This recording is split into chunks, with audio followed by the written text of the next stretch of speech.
I had called upon my friend, Mr. Sherlock Holmes, one day in the autumn of last year and found him in deep conversation with a very stout, florid-faced, elderly gentleman with fiery red hair. With an apology for my intrusion, I was about to withdraw when Holmes pulled me abruptly into the room and closed the door behind me. "You could not possibly have come at a better time, my dear Watson," he said cordially. "I was afraid that you were engaged." "So I am." "Very much so." "Then I can wait in the next room." "Not at all. This gentleman, Mr. Wilson, has been my partner and helper in many of my most successful cases, and I have no doubt that he will be of the utmost use to me in yours also." The stout gentleman half rose from his chair and gave a bob of greeting, with a quick little questioning glance from his small fat encircled eyes. "Try the settee," said Holmes, relapsing into his armchair and putting his fingertips together, as was his custom when in judicial moods. "I know, my dear Watson, that you share my love of all that is bizarre and outside the conventions and humdrum routine of everyday life. You have shown your relish for it by the enthusiasm which has prompted you to chronicle, and, if you will excuse my saying so, somewhat to embellish so many of my own little adventures. Your cases have indeed been of the greatest interest to me," I observed. "You will remember that I remarked the other day, just before we went into the very simple problem presented by Miss Mary Sutherland, that for strange effects and extraordinary combinations we must go to life itself, which is always far more daring than any effort of the imagination. A proposition which I took the liberty of doubting." "You did, Doctor, but none the less you must come round to my view, for otherwise I shall keep on piling fact upon fact on you until your reason breaks down under them and acknowledges me to be right. Now, Mr. Jabez Wilson here has been good enough to call upon me this morning, and to begin a narrative which promises to be one of the most singular which I have listened to for some time. You have heard me remark that the strangest and most unique things are very often connected not with the larger but with the smaller crimes, and occasionally, indeed, where there is room for doubt whether any positive crime has been committed. As far as I have heard, it is impossible for me to say whether the present case is an instance of crime or not, but the course of events is certainly among the most singular that I have ever listened to. Perhaps, Mr. Wilson, you would have the great kindness to recommence your narrative. I ask you not merely because my friend Dr. Watson has not heard the opening part but also because the peculiar nature of the story makes me anxious to have every possible detail from your lips. As a rule, when I have heard some slight indication of the course of events, I am able to guide myself by the thousands of other similar cases which occur to my memory. In the present instance I am forced to admit that the facts are, to the best of my belief, unique.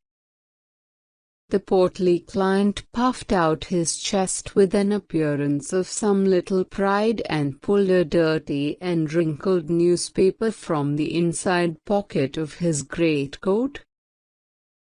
As he glanced down the advertisement column, with his head thrust forward and the paper flattened out upon his knee, I took a good look at the man and endeavored, after the fashion of my companion, to read the indications which might be presented by his dress or appearance. I did not gain very much, however, by my inspection. Our visitor bore every mark of being an average commonplace British tradesman, obese, pompous, and slow. He wore rather baggy grey shepherd's check trousers, a not-over clean black frock coat, unbuttoned in the front, and a drab waistcoat with a heavy brassy Albert chain, and a square pierced bit of metal dangling down as an ornament. A frayed top hat and a faded brown overcoat with a wrinkled velvet collar lay upon a chair beside him.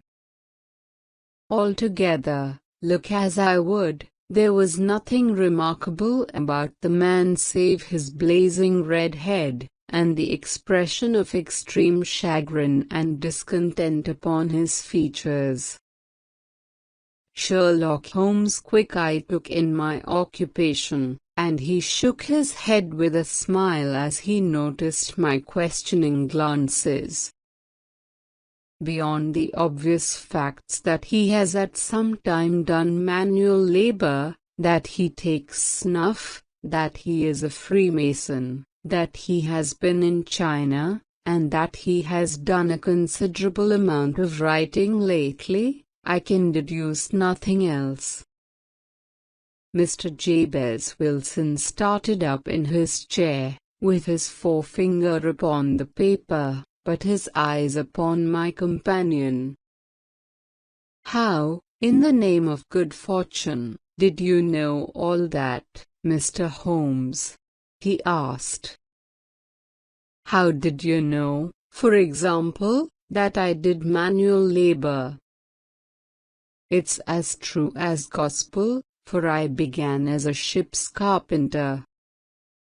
"Your hands, my dear sir." "Your right hand is quite a size larger than your left. You have worked with it, and the muscles are more developed."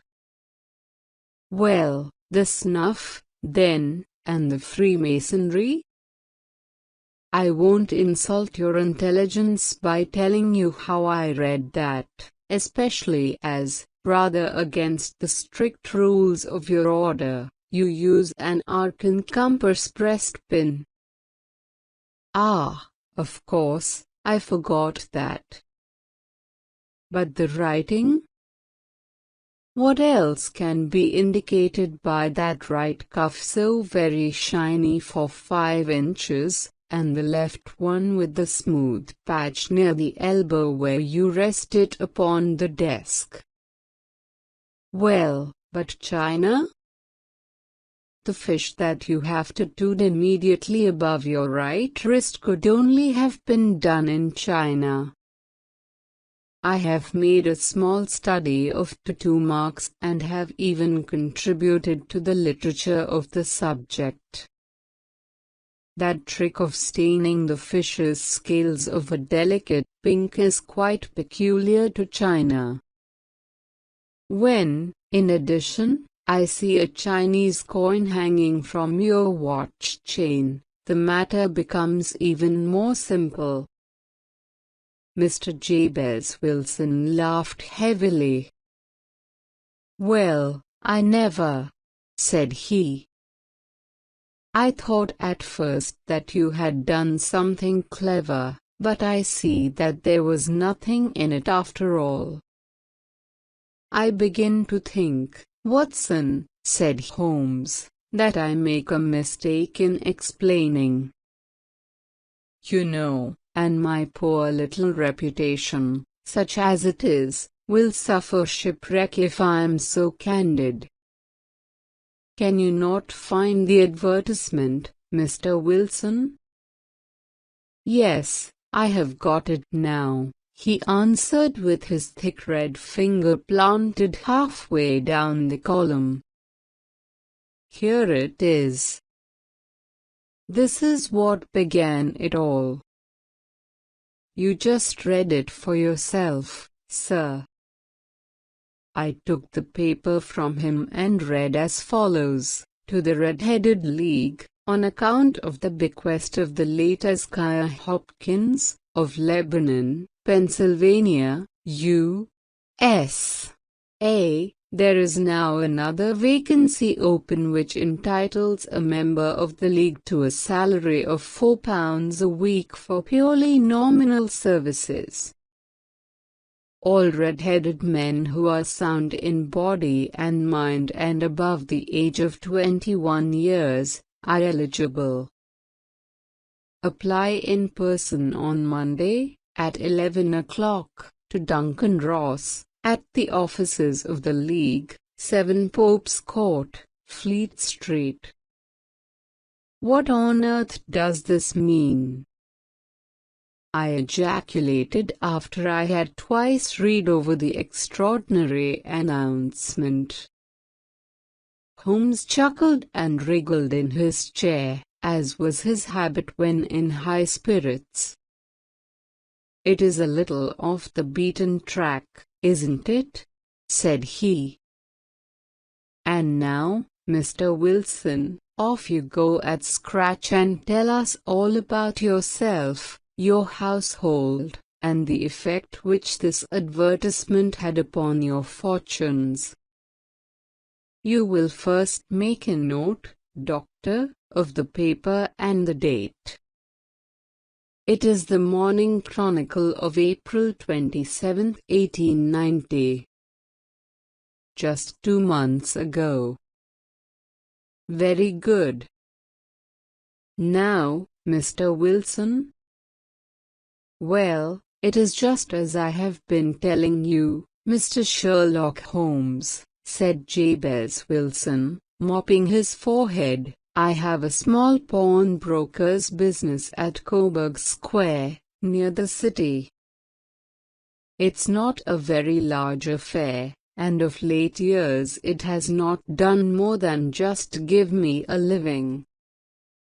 I used to be able to keep 2 assistants, but now I only keep 1, and I would have a job to pay him but that he is willing to come for half wages so as to learn the business. What is the name of this obliging youth? Asked Sherlock Holmes. His name is Vincent Spaulding, and he's not such a youth, either. It's hard to say his age. I should not wish a smarter assistant, Mr. Holmes, and I know very well that he could better himself and earn twice what I am able to give him. But, after all, if he is satisfied, why should I put ideas in his head? Why, indeed? You seem most fortunate in having an employee who comes under the full market price. It is not a common experience among employers in this age. I don't know that your assistant is not as remarkable as your advertisement. Oh, he has his faults, too, said Mr. Wilson. Never was such a fellow for photography. Snapping away with a camera when he ought to be improving his mind, and then diving down into the cellar like a rabbit into its hole to develop his pictures. That is his main fault, but on the whole he's a good worker. There's no vice in him. He is still with you, I presume? Yes, sir. He and a girl of 14, who does a bit of simple cooking and keeps the place clean. That's all I have in the house, for I'm a widower and never had any family. We live very quietly, sir, the three of us, and we keep a roof over our heads and pay our debts, if we do nothing more. The first thing that put us out was that advertisement. Spaulding, he came down into the office just this day 8 weeks, with this very paper in his hand, and he says, "I wish to the Lord, Mr. Wilson, that I was a red-headed man." "Why that?" I ask. "Why," says he, "here's another vacancy on the League of the Red-Headed Men. It's worth quite a little fortune to any man who gets it, and I understand that there are more vacancies than there are men, so that the trustees are at their wits on what to do with the money.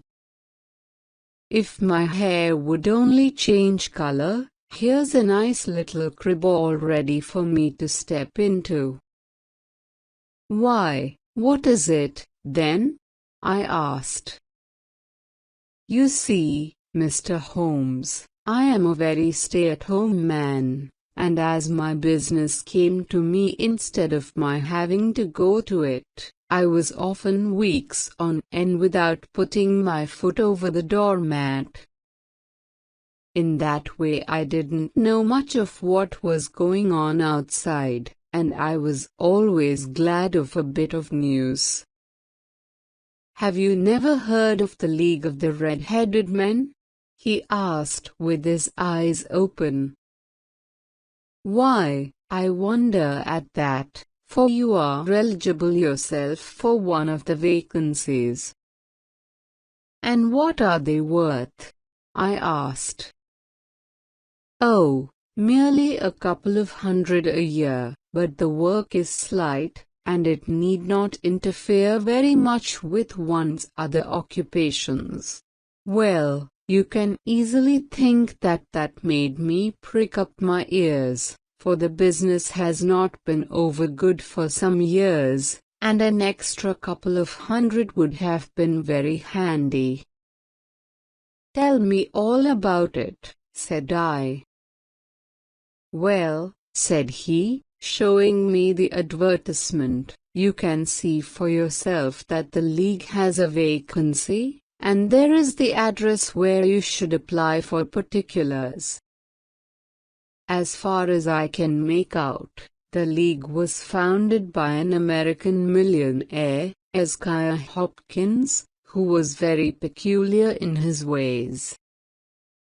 He was himself red-headed, and he had a great sympathy for all red-headed men, so, when he died, it was found that he had left his enormous fortune in the hands of trustees, with instructions to apply the interest to the providing of easy berths to men whose hair is of that color. From all I hear it is splendid pay and very little to do. "But," said I, "there would be millions of red-headed men who would apply." "Not so many as you might think," he answered. "You see, it is really confined to Londoners, and to grown men." This American had started from London when he was young, and he wanted to do the old town a good turn. "Then, again, I have heard it is no use your applying if your hair is light red, or dark red, or anything but real bright, blazing, fiery red. Now, if you cared to apply, Mr. Wilson, you would just walk in, but perhaps it would hardly be worth your while to put yourself out of the way for the sake of a few £100. Now, it is a fact, gentlemen, as you may see for yourselves, that my hair is of a very full and rich tint, so that it seemed to me that if there was to be any competition in the matter, I stood as good a chance as any man that I had ever met. Vincent Spaulding seemed to know so much about it that I thought he might prove useful, so I just ordered him to put up the shutters for the day and to come right away with me. He was very willing to have a holiday, so we shut the business up and started off for the address that was given us in the advertisement. I never hope to see such a sight as that again, Mr. Holmes. From north, south, east, and west every man who had a shade of red in his hair had tramped into the city to answer the advertisement. Fleet Street was choked with red-headed folk, and Pope's Court looked like a co-star's orange barrow. I should not have thought there were so many in the whole country as were brought together by that single advertisement. Every shade of color there were: straw, lemon, orange, brick, Irish setter, liver, clay, but, as Spaulding said, there were not many who had the real vivid flame-colored tint. When I saw how many were waiting, I would have given it up in despair, but Spaulding would not hear of it. How he did it I could not imagine, but he pushed and pulled and butted until he got me through the crowd, and right up to the steps which led to the office. There was a double stream upon the stair, some going up in hope, and some coming back dejected, but we wedged in as well as we could and soon found ourselves in the office.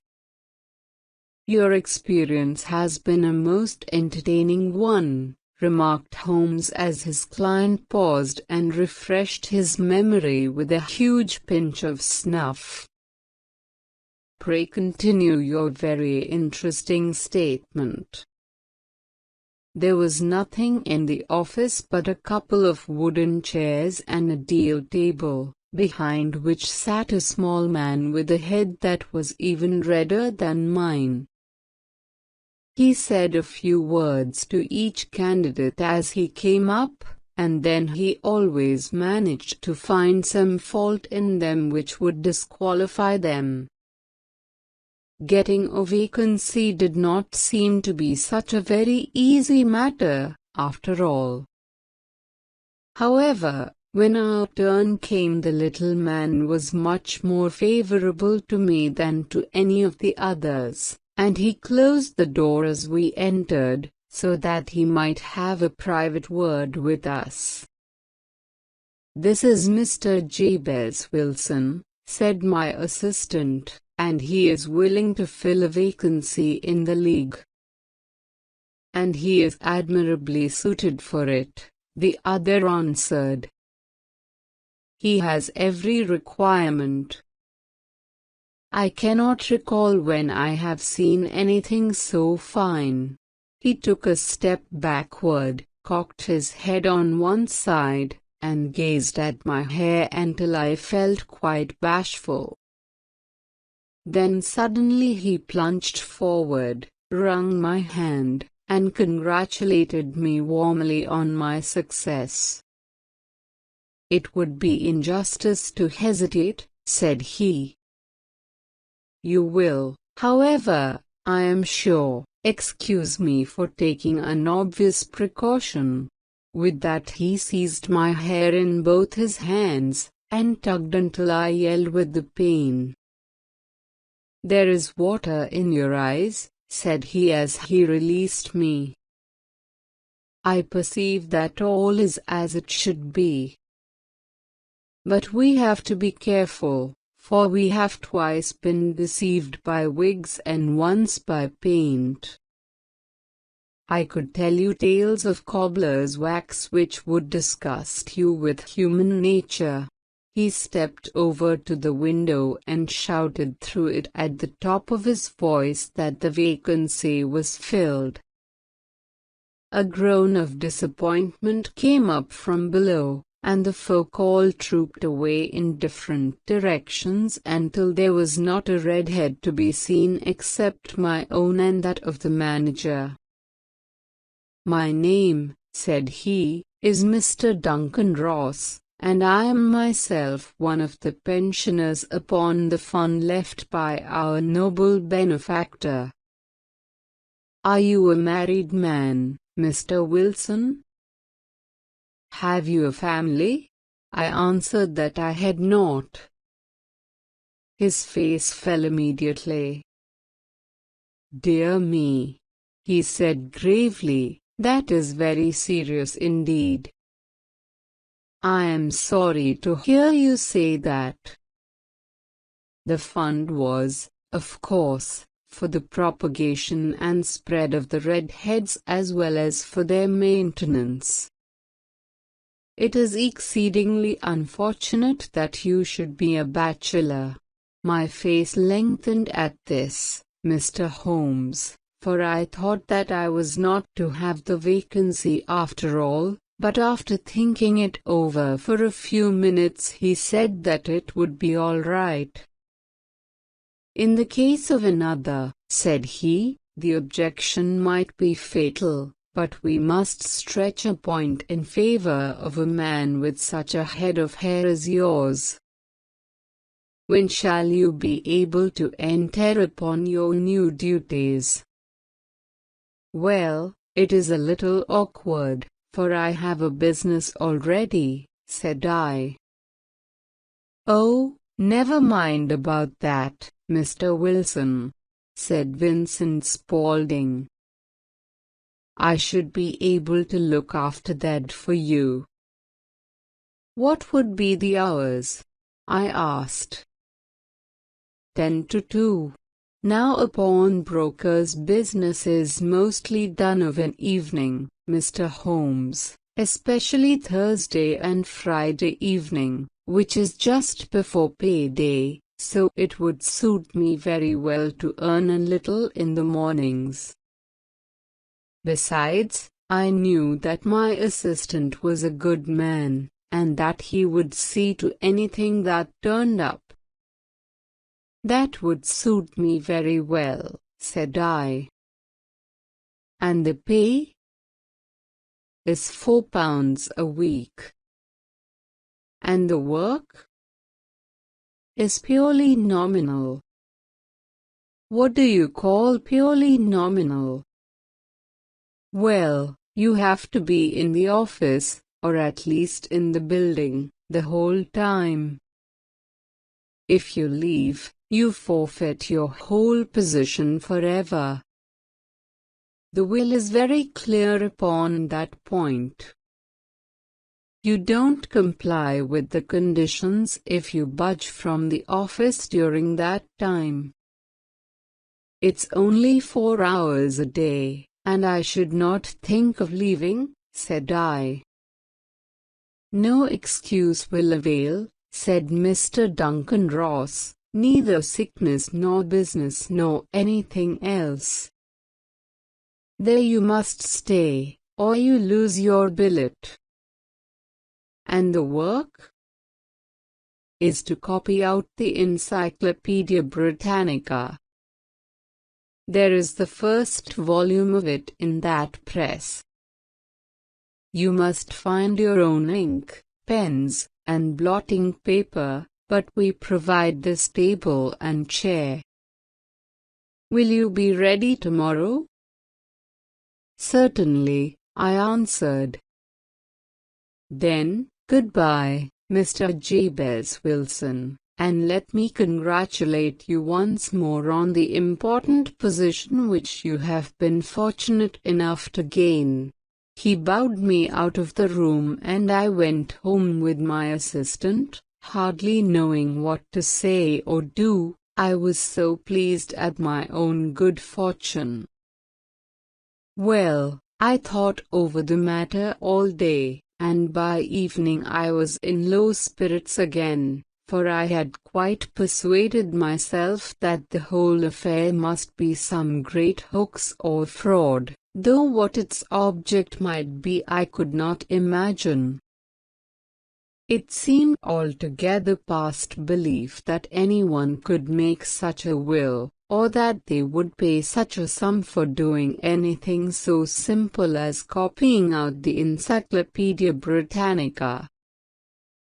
Vincent Spaulding did what he could to cheer me up, but by bedtime I had reasoned myself out of the whole thing. However, in the morning I determined to have a look at it anyhow, so I bought a penny bottle of ink, and with a quill pen, and 7 sheets of foolscap paper, I started off for Pope's Court.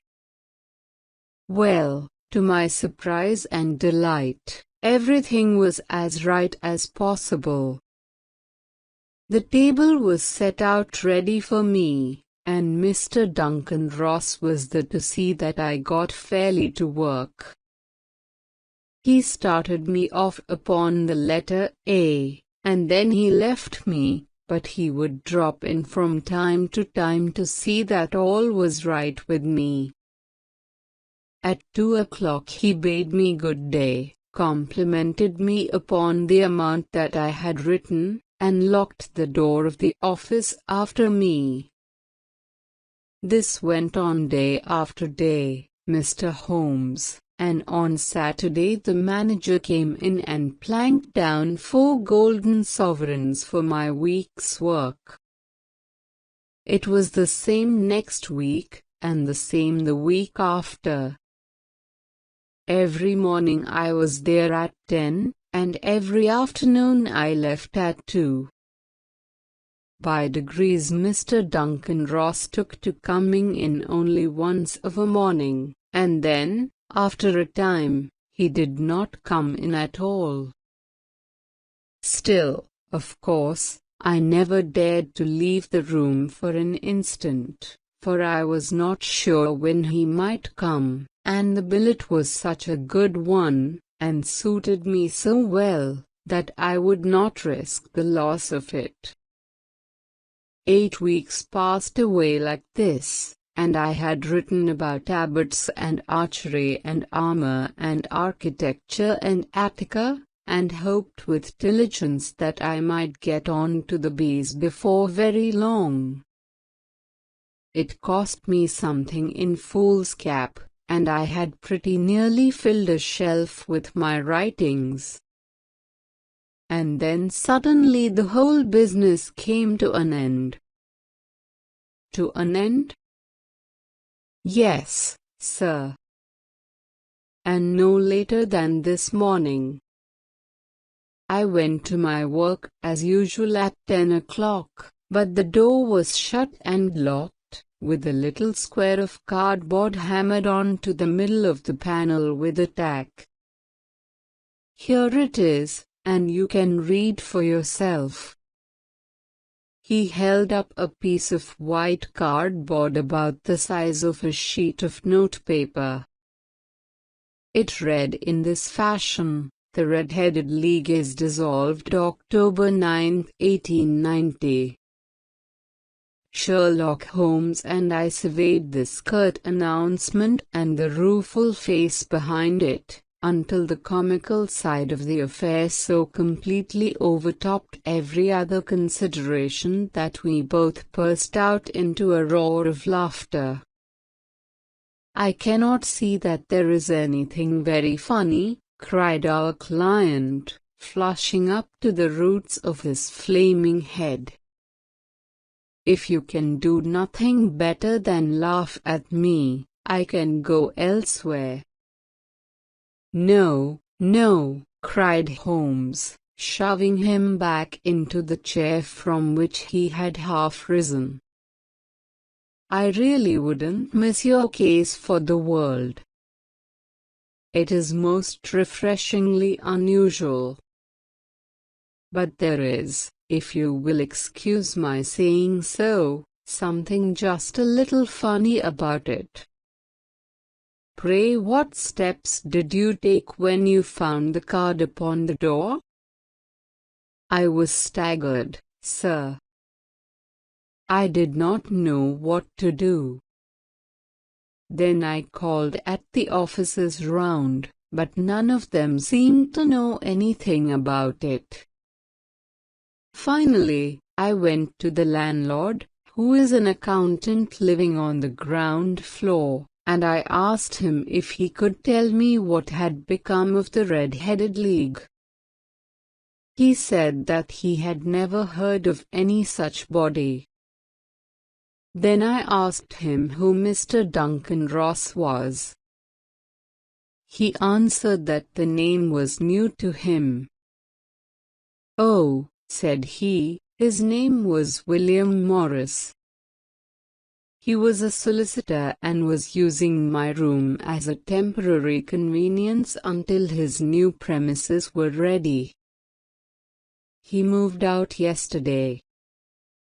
"Where could I find him?" "Oh, at his new offices. He did tell me the address."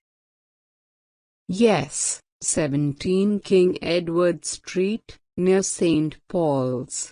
I started off, Mr. Holmes, but when I got to that address it was a manufactory of artificial kneecaps, and no one in it had ever heard of either Mr. William Morris or Mr. Duncan Ross."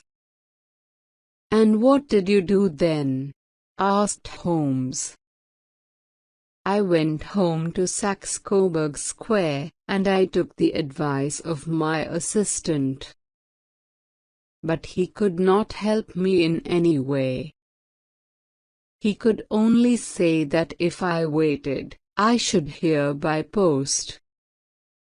But that was not quite good enough, Mr. Holmes. I did not wish to lose such a place without a struggle, so, as I had heard that you were good enough to give advice to poor folk who were in need of it, I came right away to you." "And you did very wisely," said Holmes. "Your case is an exceedingly remarkable one, and I shall be happy to look into it. From what you have told me I think that it is possible that graver issues hang from it than might at first sight appear." "Grave enough," said Mr. Jabez Wilson. "Why, I have lost £4 a week." "As far as you are personally concerned," remarked Holmes, "I do not see that you have any grievance against this extraordinary league. On the contrary, you are, as I understand, richer by some £30, to say nothing of the minute knowledge which you have gained on every subject which comes under the letter A. You have lost nothing by them."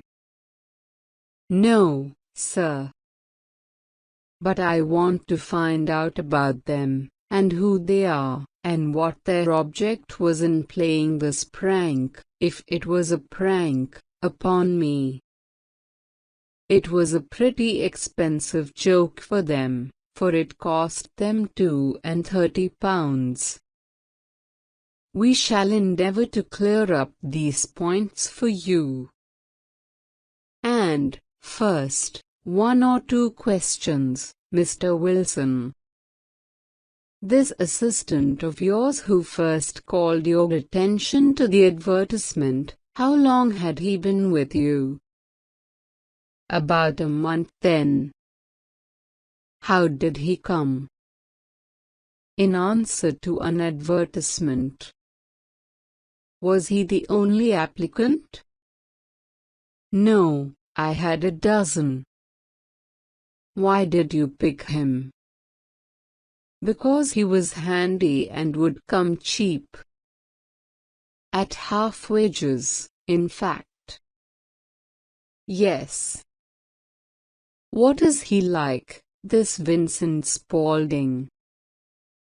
"Small, stout-built, very quick in his ways, no hair on his face, though he's not short of 30.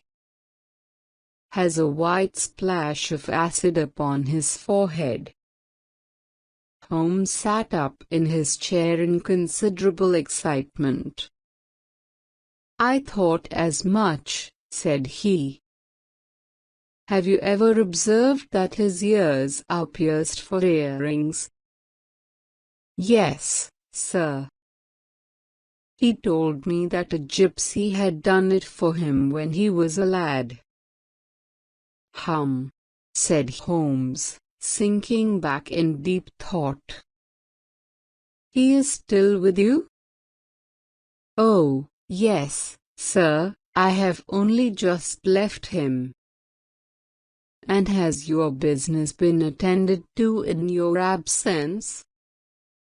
"Nothing to complain of, sir. There's never very much to do of a morning." "That will do, Mr. Wilson. I shall be happy to give you an opinion upon the subject in the course of a day or two. Today is Saturday, and I hope that by Monday we may come to a conclusion." "Well, Watson," said Holmes when our visitor had left us, "what do you make of it all?" "I make nothing of it," I answered frankly. "It is a most mysterious business." "As a rule," said Holmes, "the more bizarre a thing is, the less mysterious it proves to be. It is your commonplace, featureless crimes which are really puzzling, just as a commonplace face is the most difficult to identify. But I must be prompt over this matter." "What are you going to do, then?" I asked. "To smoke," he answered. "It is quite a three-pipe problem, and I beg that you won't speak to me for 50 minutes. He curled himself up in his chair, with his thin knees drawn up to his hawk-like nose, and there he sat with his eyes closed and his black clay pipe thrusting out like the bill of some strange bird. I had come to the conclusion that he had dropped asleep, and indeed was nodding myself, when he suddenly sprang out of his chair with the gesture of a man who has made up his mind and put his pipe down upon the mantelpiece. "Sarasate plays at the St. James's Hall this afternoon," he remarked. "What do you think, Watson? Could your patients spare you for a few hours?" "I have nothing to do today. My practice is never very absorbing." "Then put on your hat and come. I am going through the city first, and we can have some lunch on the way. I observe that there is a good deal of German music on the program, which is rather more to my taste than Italian or French. It is introspective, and I want to introspect. Come along." We travelled by the Underground as far as Aldersgate, and a short walk took us to Saxe-Coburg Square, the scene of the singular story which we had listened to in the morning.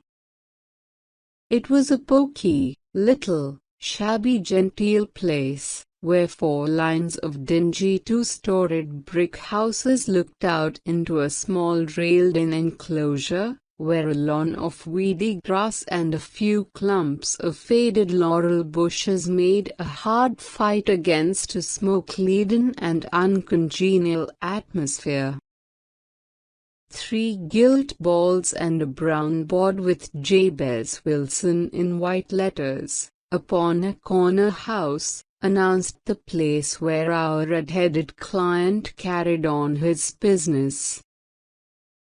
Sherlock Holmes stopped in front of it with his head on one side and looked it all over, with his eyes shining brightly between puckered lids. Then he walked slowly up the street, and then down again to the corner, still looking keenly at the houses. Finally, he returned to the pawnbroker's, and, having thumped vigorously upon the pavement with his stick 2 or 3 times, he went up to the door and knocked. It was instantly opened by a bright-looking, clean-shaven young fellow, who asked him to step in. "Thank you," said Holmes. "I only wished to ask you how you would go from here to the Strand." "Third right, fourth left," answered the assistant promptly, closing the door. "Smart fellow, that," observed Holmes as we walked away. "He is, in my judgment, the 4th smartest man in London, and for daring I am not sure that he has not a claim to be 3rd. I have known something of him before." "Evidently," said I, "Mr. Wilson's assistant counts for a good deal in this mystery of the Red-Headed League. I am sure that you inquired your way merely in order that you might see him." "Not him." "What then?" "The knees of his trousers." "And what did you see?" "What I expected to see." "Why did you beat the pavement?" "My dear doctor, this is a time for observation, not for talk. We are spies in an enemy's country. We know something of Saxe-Coburg Square. Let us now explore the parts which lie behind it. The road in which we found ourselves as we turned round the corner from the retired Saxe-Coburg Square presented as great a contrast to it as the front of a picture does to the back. It was one of the main arteries which conveyed the traffic of the city to the north and west. The roadway was blocked with the immense stream of commerce flowing in a double tide inward and outward, while the footpaths were black with the hurrying swarm of pedestrians. It was difficult to realize as we looked at the line of fine shops and stately business premises that they really abutted on the other side upon the faded and stagnant square which we had just quitted. "Let me see," said Holmes, standing at the corner and glancing along the line. "I should like just to remember the order of the houses here. It is a hobby of mine to have an exact knowledge of London. There is Mortimer's, the tobacconist, the little newspaper shop, the Coburg branch of the City and Suburban Bank, the vegetarian restaurant, and McFarlane's carriage building depot. That carries us right on to the other block. And now, Doctor, we've done our work, so it's time we had some play. A sandwich and a cup of coffee, and then off to Violin Land, where all is sweetness and delicacy and harmony, and there are no red-headed clients to vex us with their conundrums." My friend was an enthusiastic musician, being himself not only a very capable performer but a composer of no ordinary merit. All the afternoon he sat in the stalls wrapped in the most perfect happiness, gently waving his long, thin fingers in time to the music, while his gently smiling face and his languid, dreamy eyes were as unlike those of Holmes the sleuth hound, Holmes the relentless, keen-witted, ready-handed criminal agent, as it was possible to conceive.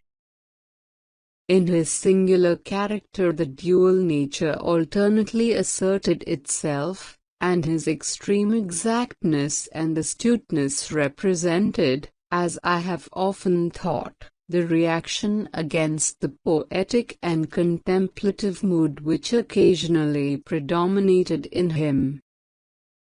The swing of his nature took him from extreme languor to devouring energy, and, as I knew well, he was never so truly formidable as when, for days on end, he had been lounging in his armchair amid his improvisations and his black-letter editions.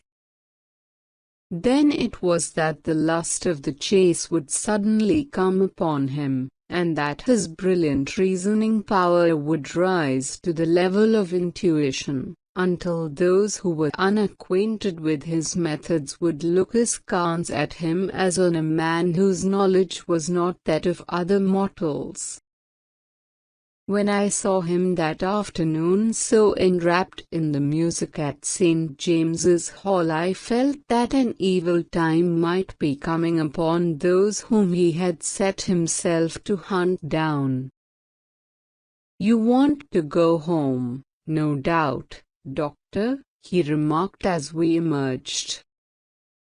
"Yes, it would be as well. And I have some business to do which will take some hours." "This business at Coburg Square is serious." "Why serious?" "A considerable crime is in contemplation. I have every reason to believe that we shall be in time to stop it.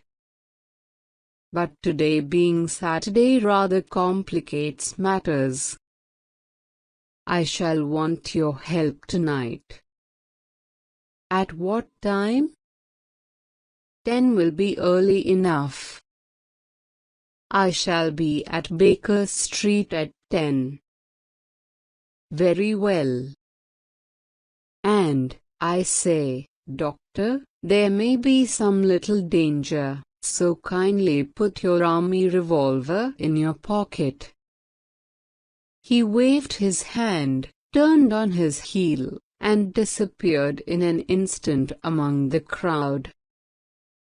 I trust that I am not denser than my neighbors, but I was always oppressed with a sense of my own stupidity in my dealings with Sherlock Holmes. Here I had heard what he had heard, I had seen what he had seen, and yet from his words it was evident that he saw clearly not only what had happened but what was about to happen, while to me the whole business was still confused and grotesque. As I drove home to my house in Kensington, I thought over it all, from the extraordinary story of the red-headed copier of the encyclopedia down to the visit to Saxe-Coburg Square, and the ominous words with which he had parted from me. What was this nocturnal expedition, and why should I go armed? Where were we going, and what were we to do?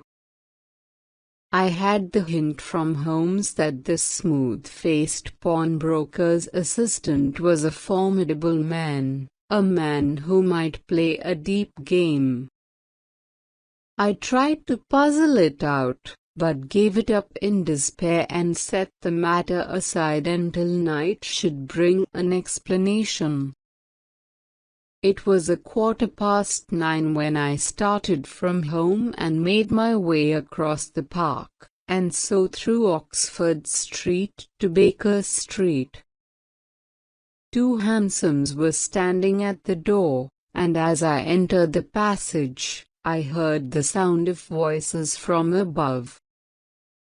On entering his room, I found Holmes in animated conversation with 2 men, one of whom I recognized as Peter Jones, the official police agent, while the other was a long, thin, sad-faced man, with a very shiny hat and oppressively respectable frock coat. "Ha! Our party is complete," said Holmes, buttoning up his pea jacket and taking his heavy hunting crop from the rack. "Watson, I think you know Mr. Jones, of Scotland Yard. Let me introduce you to Mr. Merriweather, who is to be our companion in tonight's adventure. We're hunting in couples again, Doctor, you see," said Jones in his consequential way. "Our friend here is a wonderful man for starting a chase. All he wants is an old dog to help him to do the running down. I hope a wild goose may not prove to be the end of our chase," observed Mr. Merriweather gloomily. "You may place considerable confidence in Mr. Holmes, sir," said the police agent loftily. "He has his own little methods, which are, if he won't mind my saying so, just a little too theoretical and fantastic, but he has the makings of a detective in him. It is not too much to say that once or twice, as in that business of the Sholto murder and the Agra treasure, he has been more nearly correct than the official force." "Oh, if you say so, Mr. Jones, it is all right," said the stranger with deference. "Still, I confess that I miss my rubber. It is the first Saturday night for 27 years that I have not had my rubber." "I think you will find," said Sherlock Holmes, "that you will play for a higher stake tonight than you have ever done yet, and that the play will be more exciting. For you, Mr. Merriweather, the stake will be some £30,000, and for you, Jones, it will be the man upon whom you wish to lay your hands. John Clay, the murderer, thief, smasher, and forger. He's a young man, Mr. Merriweather, but he's at the head of his profession, and I would rather have my bracelets on him than on any criminal in London. He's a remarkable man, is young John Clay. His grandfather was a royal duke, and he himself has been to Eton and Oxford. His brain is as cunning as his fingers, and though we meet signs of him at every turn, we never know where to find the man himself. He'll crack a crib in Scotland one week, and be raising money to build an orphanage in Cornwall the next. I've been on his track for years and have never set eyes on him yet.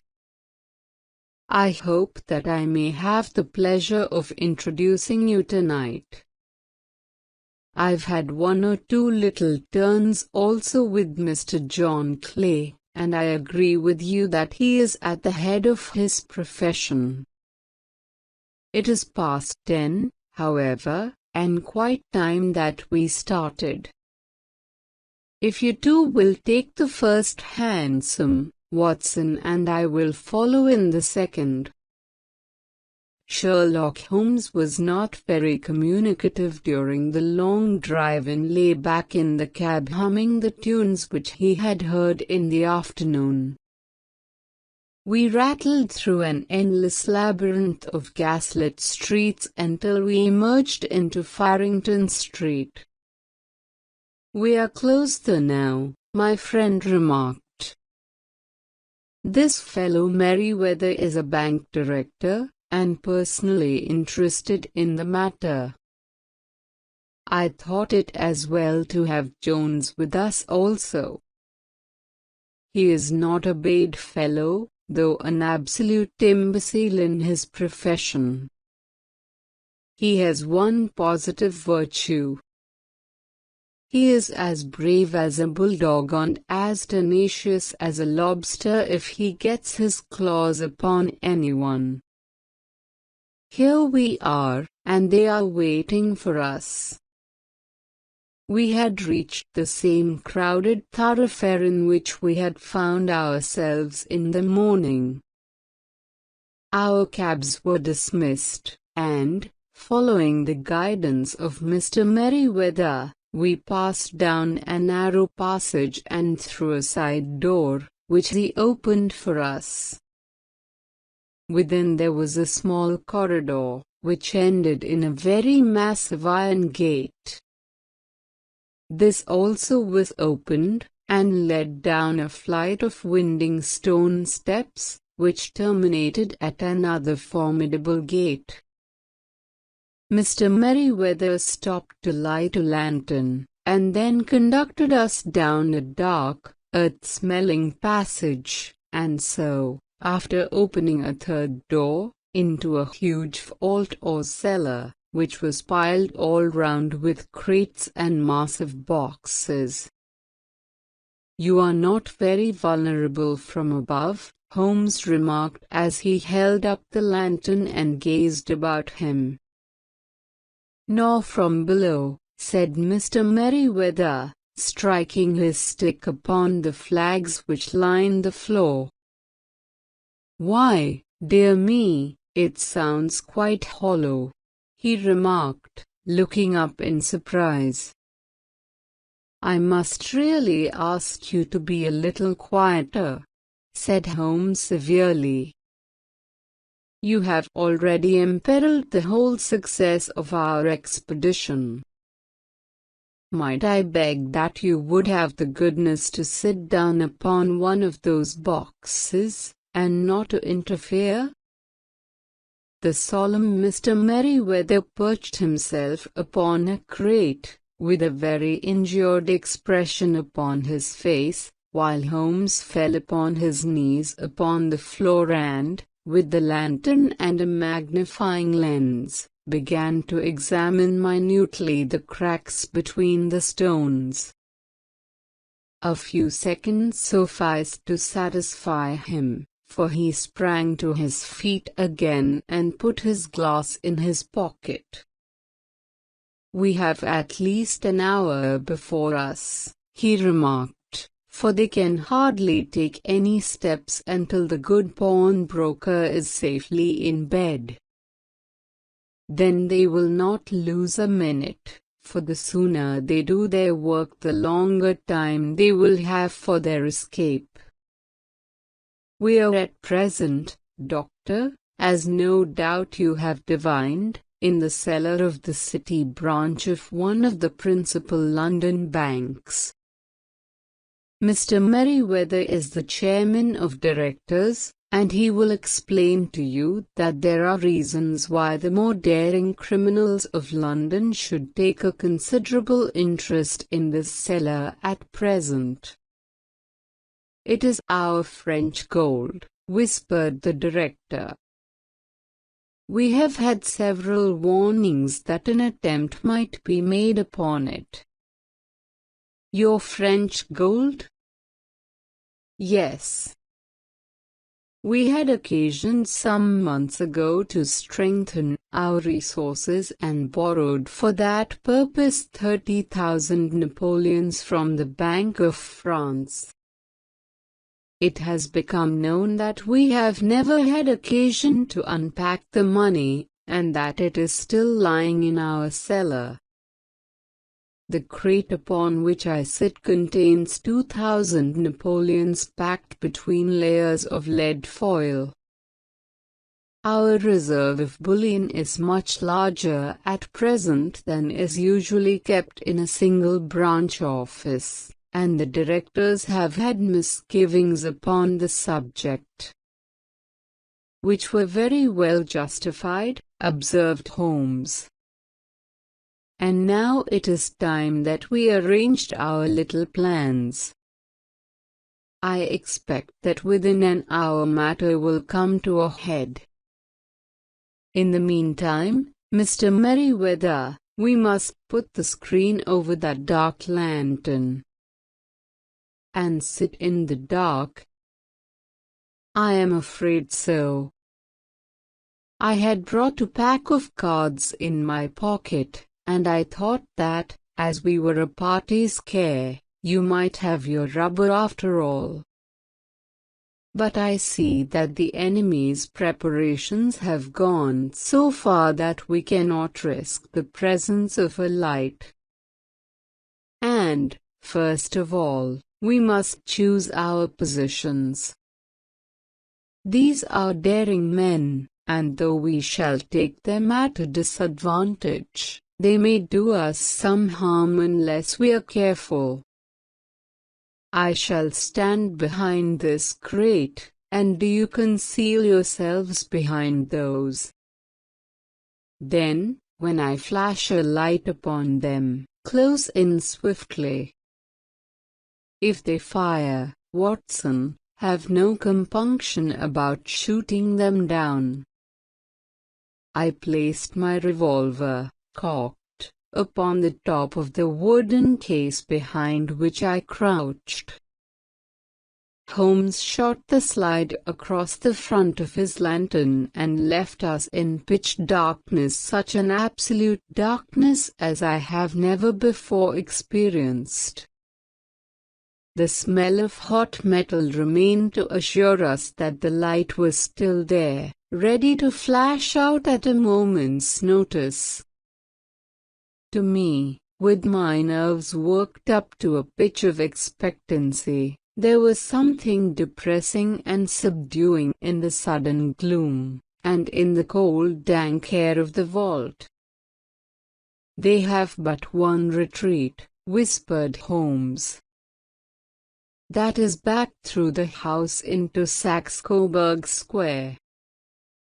I hope that you have done what I asked you, Jones? I have an inspector and 2 officers waiting at the front door." "Then we have stopped all the holes. And now we must be silent and wait." What a time it seemed! From comparing notes afterwards, it was but an hour and a quarter, yet it appeared to me that the night must have almost gone, and the dawn be breaking above us. My limbs were weary and stiff, for I feared to change my position, yet my nerves were worked up to the highest pitch of tension, and my hearing was so acute that I could not only hear the gentle breathing of my companions, but I could distinguish the deeper, heavier in breath of the bulky Jones from the thin, sighing note of the bank director. From my position I could look over the case in the direction of the floor. Suddenly my eyes caught the glint of a light. At first it was but a lurid spark upon the stone pavement. Then it lengthened out until it became a yellow line, and then, without any warning or sound, a gash seemed to open and a hand appeared, a white, almost womanly hand, which felt about in the center of the little area of light. For a minute or more the hand, with its writhing fingers, protruded out of the floor.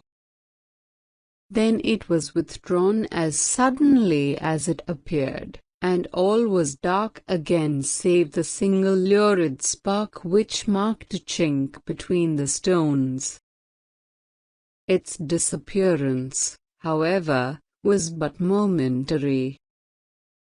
With a rending, tearing sound, one of the broad, white stones turned over upon its side and left a square, gaping hole, through which streamed the light of a lantern.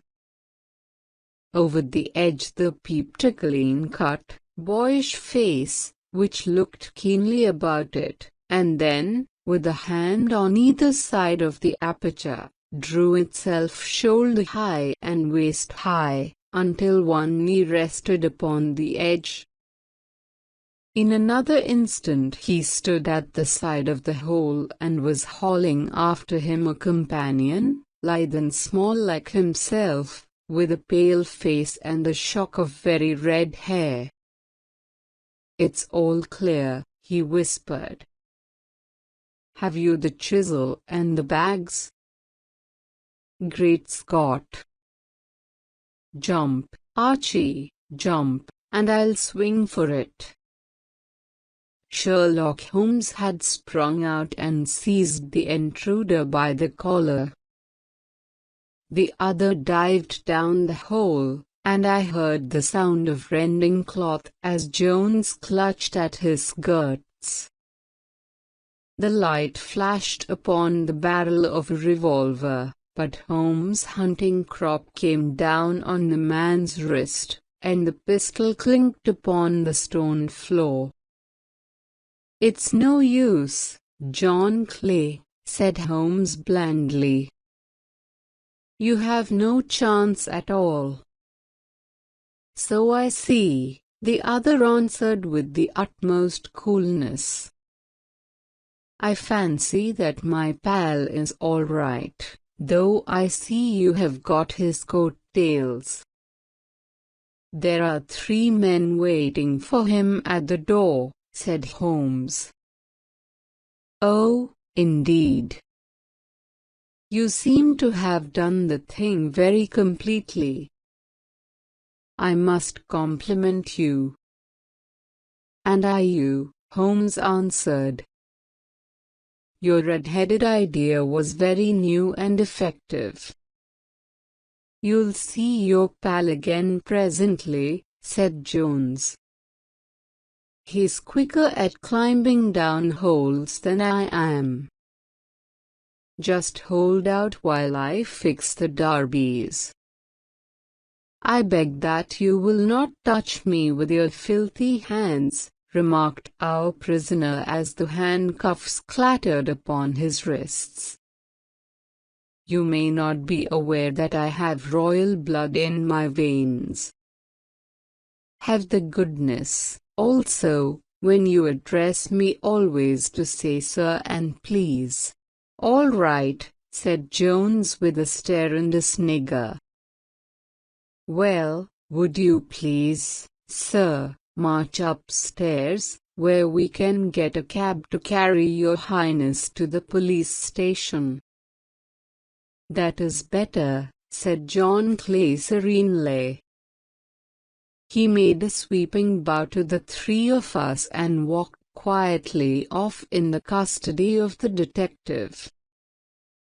"Really, Mr. Holmes," said Mr. Merriweather as we followed them from the cellar, "I do not know how the bank can thank you or repay you.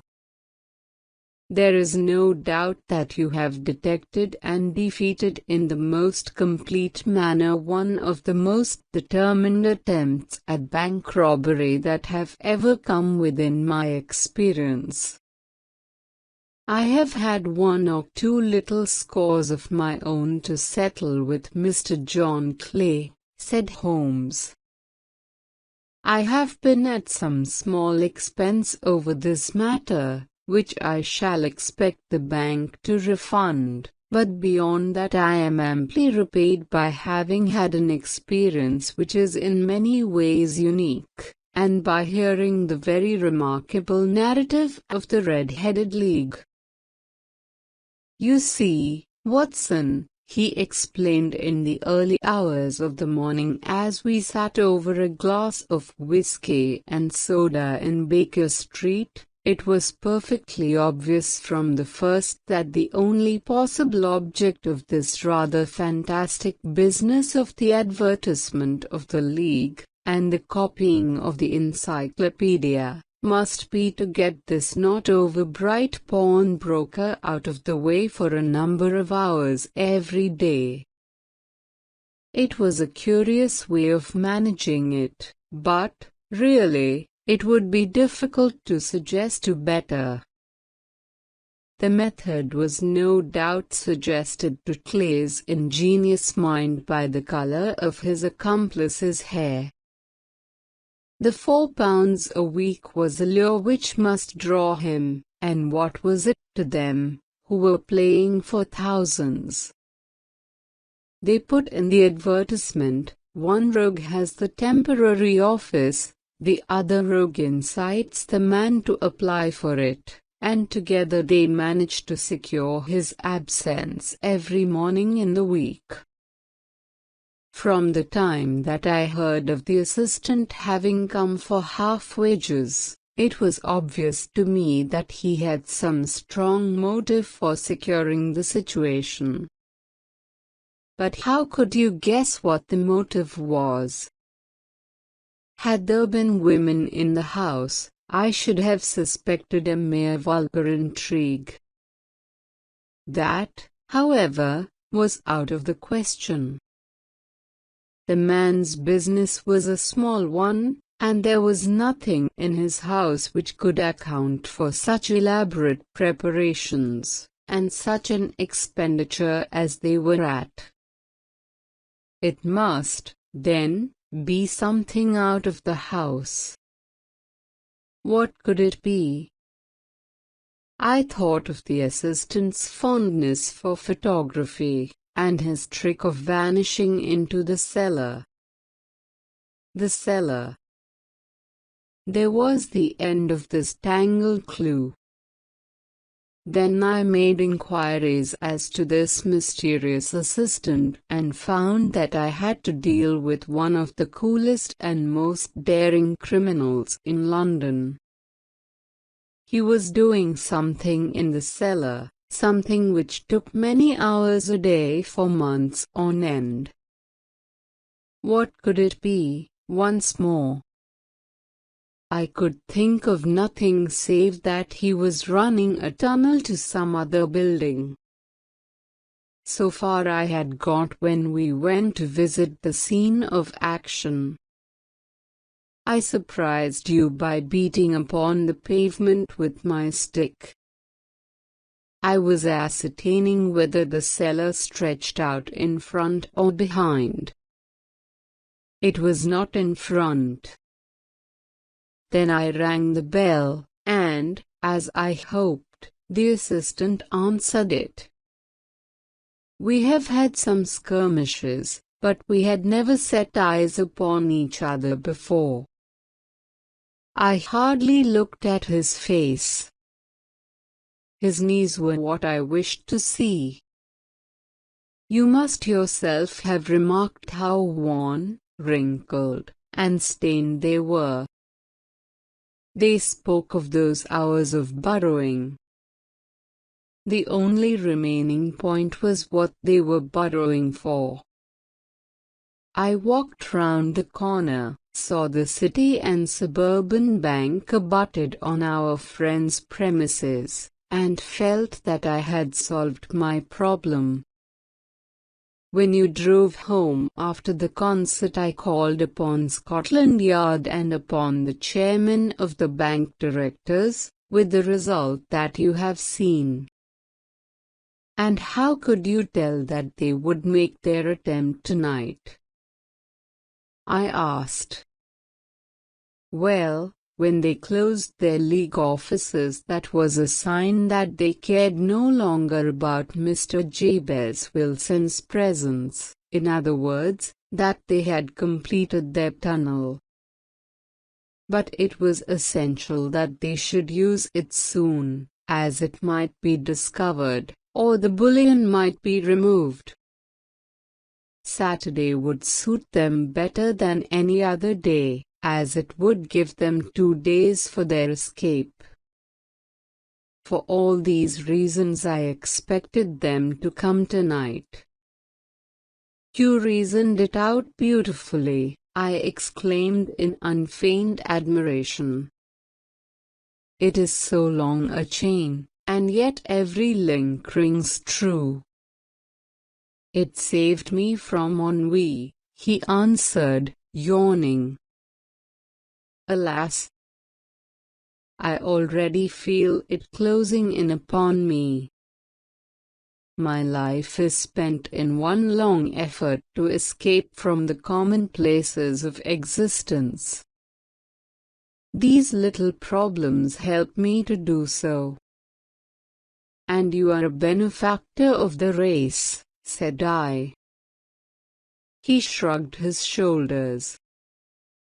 Well, perhaps, after all, it is of some little use, he remarked. Of some little use, he remarked. Of some little use, he remarked. Of some little use, he remarked. Of some little use, he remarked.